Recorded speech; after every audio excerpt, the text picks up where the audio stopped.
তো বন্ধুরা, welcome back to my channel. কেমন আছেন সবাই? আশা করি খুব ভালো আছেন, আমিও খুব ভালো আছি। ঠিক আছে, তো বন্ধুরা, এটা হচ্ছে সেকেন্ড দিনের ক্লাস। ঠিক আছে, সেকেন্ড দিনের ক্লাস। তো প্রথম দিনে আমি দেখিয়েছিলাম সিঙ্গেল ক্রোশিয়া বানানো, কিভাবে বানাতে হয়, চেন কিভাবে বানাতে হয়। কুরুশের কাজ শিখতে গেলে প্রথমে চেন, সিঙ্গেল ক্রোশিয়া এইগুলো তো দরকারি। ঠিক আছে, তারপরে হচ্ছে ডাবল ক্রোশিয়া। আজ দেখাবো ডাবল ক্রোশিয়া কিভাবে বানাতে হবে। বন্ধুরা, ডাবল ক্রোশিয়া, সিঙ্গেল ক্রোশিয়া, ট্রিপল ক্রোশিয়া এইগুলো হচ্ছে কুরুশের কাজে মানে দরকারি জিনিস। ঠিক আছে, মানে সব থেকে বেসিক জিনিস হচ্ছে এইগুলো। তো মানে এইগুলো দিয়েই আমরা ডিজাইন বানাতে পারি বা যে কোনো জিনিস বানাতে পারি। তো আমার চ্যানেলে প্রথমে আপলোড করা আছে, কিন্তু এইগুলো হচ্ছে আমি পুরো ডিটেলে এই ভিডিওতে বলছি। আর আমার এই ভিডিওতে প্রথম ফার্স্ট পার্টের ফার্স্ট ক্লাস যারা এখনও দেখেননি, মানে যারা এখনও শিখতে চান, তাদের জন্য লিংক দেওয়া থাকবে ডেসক্রিপশনে, অবশ্যই দেখে নেবেন। ঠিক আছে, তো দেখুন, প্রথমে হচ্ছে এইটা হচ্ছে সিঙ্গেল ক্রোশিয়া ছিল। তো আমি সিঙ্গেল ক্রোশিয়াটা খুলে দিচ্ছি। এই যে খুলে দিলাম। তো আমরা চেন বানিয়েছিলাম না বন্ধুরা, চেন থেকে আমি আবার দেখাচ্ছি ডাবল ক্রোশিয়া কিভাবে বানাতে হয়। তো প্রথমে চেন বানিয়ে নেবেন, এর ভিডিও আমার চ্যানেলে আপলোড করাই আছে, তো একবার চেক করে নেবেন।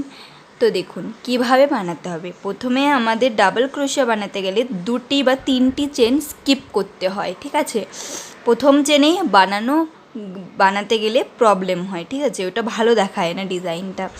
তো 2টি চেন স্কিপ করে বা 3টি চেন স্কিপ করে এইভাবে কুরুশটা দিয়ে এইভাবে টানতে হয়। দেখুন, আমি আরেকবার দেখিয়ে দিই। 2টি চেন স্কিপ করলাম, এই যে কুরুশটাকে এইভাবে পেঁচিয়ে নিলাম সুতোটা, তারপরে এইভাবে চেনের এই যে মধ্যিখানে এইভাবে দিয়ে সুতোটিকে বের করে আনবো, দিয়ে একটু টেনে দেব।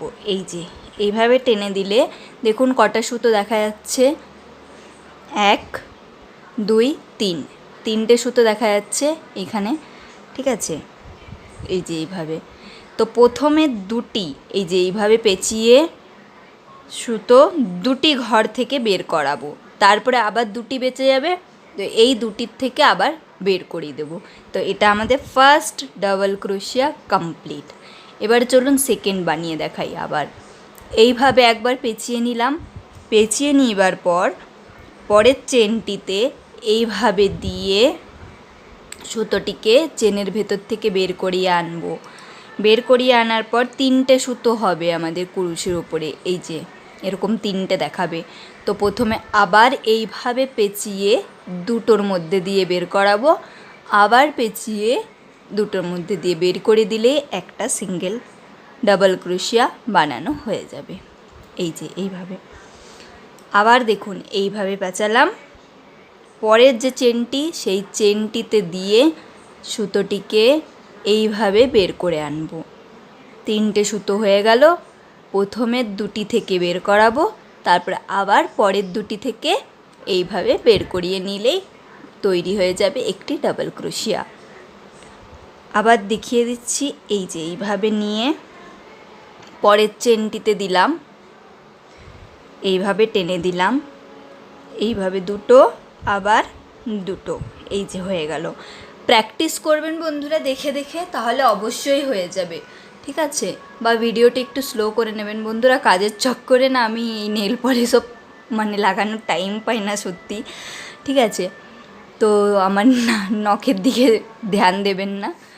তো দেখুন এইভাবে নিলাম, সুতোটা পেঁচিয়ে নিতে হবে। দেখুন এইভাবে থাকবে, এইভাবে একবার পেঁচিয়ে নেবেন, তারপরে চেনের ভেতরে দিয়ে এইভাবে সুতোটিকে বের করে আনবেন, তারপরে আরেকবার পেঁচিয়ে এই যে 2টো ঘর, তারপরে আবার 2টো ঘর বের করে দেবেন। খুব ডিটেলে ভালোভাবে আমি বুঝিয়ে দিলাম বন্ধুরা, যারা শিখতে চান অবশ্যই ভালোভাবে শিখতে পারবেন। ঠিক আছে, এই যে আমি আবার দেখিয়ে দিই।